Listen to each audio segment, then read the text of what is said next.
Free trade is not what most people think it is. It's not really free, and it might be about to become dramatically less free long term. Maybe for good. Sans tarif, When Canada's Prime Minister was asked this question in French about whether a trade deal with the U.S. without tariffs was possible, he said, il n'y a pas beaucoup d'évidence à ce moment-ci. there's not a lot of evidence that any country in the world can escape Trump's tariffs. I'm a tariff person.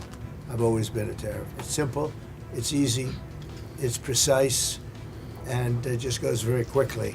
The concept of continental free trade has been enshrined in law for almost as long as I've been alive. And for nearly as long, it has been seen as a critical economic, but also strategic tool to grow the global economy on U.S.-friendly terms.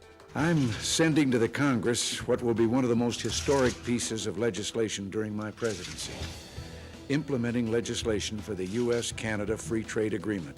But there are signs it could be on its way out, if it was ever more than an illusion to begin with.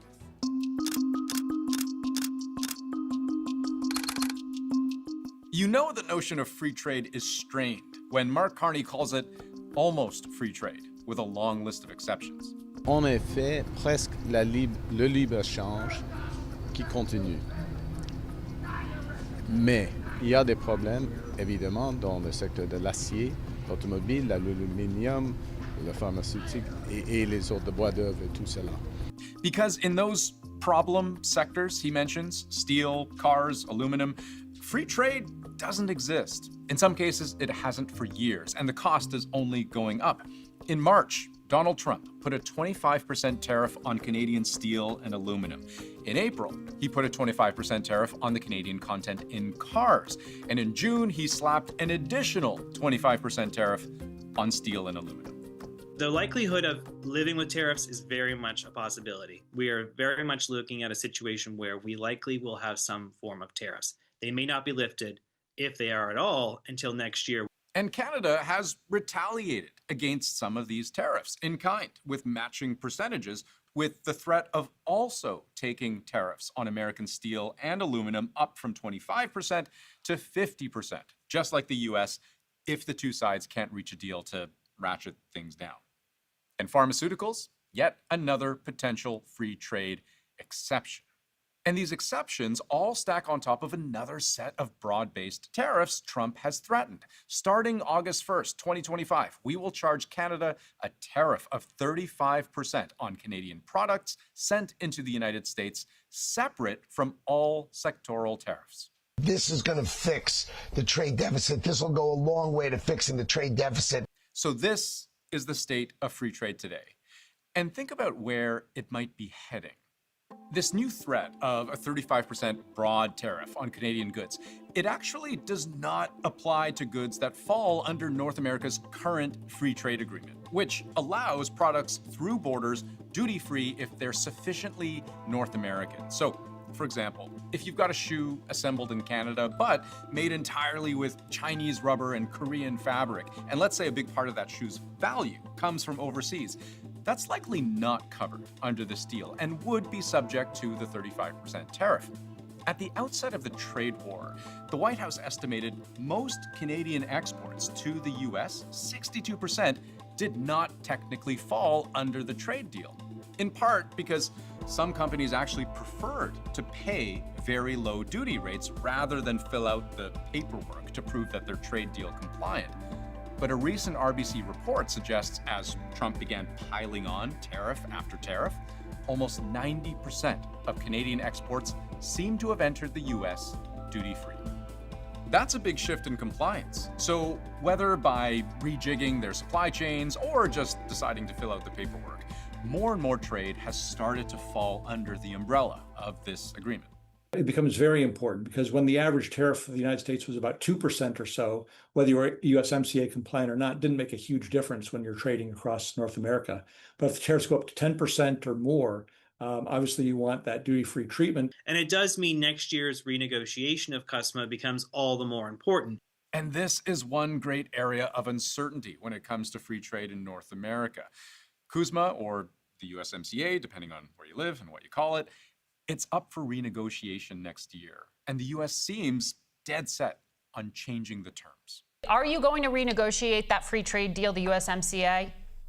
Oh, I think the president is absolutely going to renegotiate USMCA. Okay. It makes perfect sense for the president to renegotiate it. He wants to protect American jobs. He doesn't want cars built in Canada or Mexico when they could be built in Michigan and Ohio. He continues to be interested in autos. So we saw the rules of origin tightened with the USMCA as opposed to NAFTA. So there could be a further tightening there or a more U.S. content requirement. But here's the thing. The best anyone can do right now, really, is to make an educated guess as to what Trump's administration will want out of a new trade deal with Canada and Mexico, because it falls largely to Trump's discretion, which leads us to perhaps the single biggest problem in negotiating anything trade-related with the United States.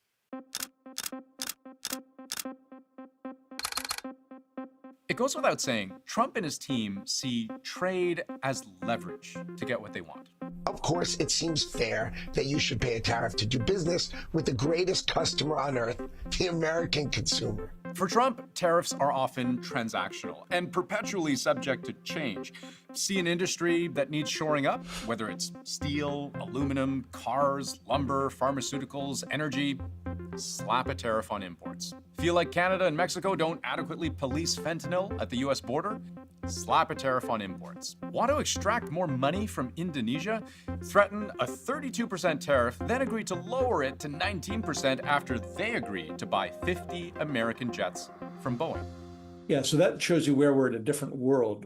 The old world of trade agreements was you talked about each country's tariffs and bilateral trade across the border.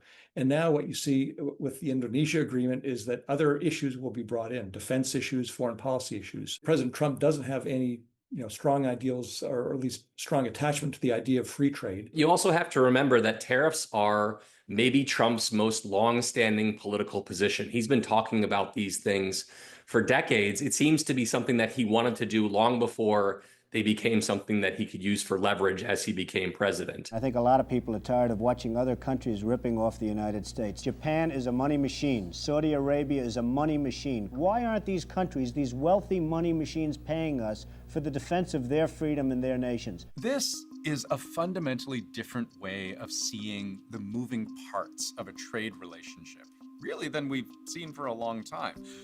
I'm not saying Trump invented tariffs, but he certainly seems to see them more as a tool of domestic political policy than any kind of stable economic framework. We all know he can say one thing one day, and he'll be out on Fox News or wherever, changing everything. There's been things going on that we don't like, and things going on where they took advantage, and hopefully we'll be fine with Canada. I love Canada. Frankly, Canada should be the 51st state. One of the problems with the Trump administration is that it's a moving target in terms of trade policy. So even if USMCA is renegotiated, you want to have a solid agreement that we know will last at least 5 years, if not more. You don't want to reach a whole new agreement that provides for duty-free treatment, and then a year later, the U.S. administration comes up with a new justification, whether it's fentanyl or migration, to overturn the whole agreement. So this weaponized uncertainty has evolved as a tool of the administration, not knowing what's going to happen or the unpredictability of the administration increases their leverage. And even Trump's own deals aren't necessarily immune to his own changing opinions. We have big deficits with Canada, like we do with all countries. I mean, I look at some of the deals made, I say, who the hell made these deals that are so bad? If I look at some of these agreements, I'd read them at night and I'd say, who would ever sign a thing like this? The answer, of course, is he did. CUSMA, the USMCA, that's his deal, negotiated during his first presidential term and whose terms he now believes need re-examining. He feels that Canada has taken advantage of the agreement, misconstrued what was negotiated, and it needs to be redealt. What this all signals is a real shift in what has been the prevailing paradigm for some 40 years, that free trade is intrinsically economically good for everybody who's a party to it. In the 1980s, the U.S.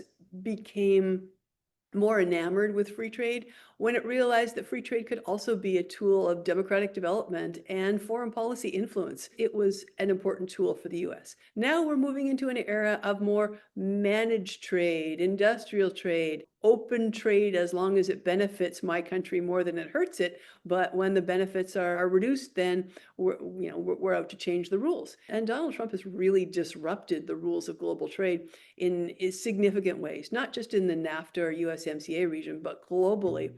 And of course, the nuance here is that free trade was never truly free to begin with. Exceptions have always existed, whether it's supply management, dairy tariffs on the Canadian side, or punitive tariffs on softwood lumber on the American side.